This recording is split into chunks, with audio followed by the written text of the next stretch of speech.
You can't please everyone. That's not a flaw. It's a fact, and it's time you stopped trying, because the more you chase approval, the more you lose yourself. Napoleon Hill once said, "If you are influenced by the opinions of others, you will have no desire of your own." Think about that. When you live for others' approval, you abandon your own desires. You become a puppet, dancing to the strings of others' expectations. But here's the truth. Not everyone will like you. Not everyone will agree with you. And that's okay, because your worth isn't determined by others' opinions. It's determined by your own self-belief. Hill also said, "The world has the habit of making room for the man whose actions show that he knows where he is going." When you have a clear purpose, the world steps aside. But if you're constantly seeking validation, you'll never find your path. You'll be lost in a sea of opinions, never reaching your destination. So stop trying to please everyone. Start pleasing yourself. Focus on your goals. Pursue your passions. Live your truth. Because when you do, you'll attract the right people. People who support you. People who believe in you. People who accept you for who you are. And those are the people who matter. Not the critics. Not the naysayers. Not the ones who try to bring you down. Remember, opinions are the cheapest commodities on earth. Everyone has a flock of opinions ready to be wished upon anyone who will accept them. Don't accept them. Don't let them define you. Define yourself. Set your own standards. Live by your own values. And never apologize for being true to yourself. Because authenticity is power. And when you're authentic, you're unstoppable. So embrace who you are.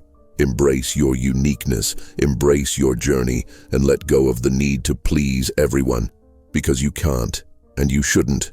Your life is yours to live. Make it count, make it meaningful, make it yours, and never forget, you are enough just as you are. No approval needed. If you bend yourself just to fit into someone else's mold, you'll snap. Maybe not today, but over time, piece by piece, your identity will vanish. You'll wake up one day and wonder, who am I really living for? And that's the question you've got to face. Are you living your life for others, or are you living it for yourself? Napoleon Hill knew that success requires courage, not just the courage to act, but the courage to be disliked, to be misunderstood, to stand tall while others whisper. Let them talk, let them doubt you. Their noise doesn't change your truth. You can't win everyone's approval, and you were never meant to. You're not a product, you're a person. You're not here to be consumed.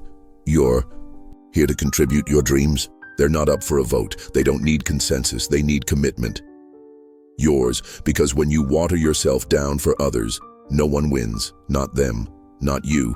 You deserve to take up space, to speak your truth, to stand for something, even if it's unpopular.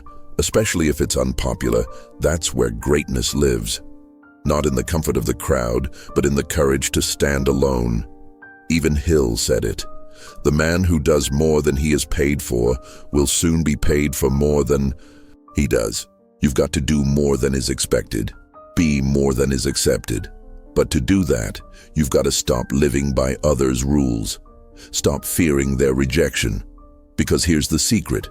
Their rejection isn't about you, it's about them, their limits, their fear, their box. And you weren't made to fit in anyone's box, you were made to break the mold. So if they call you too much, good. If they say you've changed, even better. Because growth looks like that. It looks like distance, it looks like silence, it looks like walking away from people who don't clap when you win. That's the price of self-respect. And it's worth every step. So don't chase the applause. Chase the alignment. Chase the feeling that says, this is who I am. And I'm proud of it, even if no one claps, even if no one gets it, even if you walk alone. Because the real ones, the ones meant for you, they'll find you on that road, the road of truth, of clarity, of bold, unshakable identity.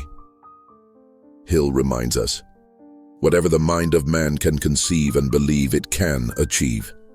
But the mind cannot believe when it's busy doubting, when it's busy pretending, when it's busy hiding. You can't achieve what's not aligned with your soul. So stop faking it to make it. Start facing it to change it. Face the discomfort. Face the disapproval. Face the judgment. Then rise above it. Let people misunderstand you. Let them misjudge you. Let them walk away. That's not your problem. That's proof you're on the right path. Because the more you evolve, the more you outgrow. That's not arrogance, that's alignment. So take the leap. Speak your truth, chase your vision, and leave the need to please behind. Because it was never your purpose. Your purpose is power. Your purpose is clarity. Your purpose is becoming who you were meant to be. Unfiltered, unapologetic, unstoppable. And every second you spend trying to fit in is a second stolen from the world by the real you. Don't let that happen. We need the real you, not the edited version, not the people pleaser. The world doesn't change by people who play it safe. It changes by people who stand alone. People who risk being misunderstood, who risk being mocked, who risk being different, and dare to stay that way. You can't please everyone, and once you stop trying, you'll find freedom, you'll find focus, you'll find peace, and that's when everything changes. That's when your real journey begins. You ready? Let them talk. Let them doubt. Let them leave. But you keep rising.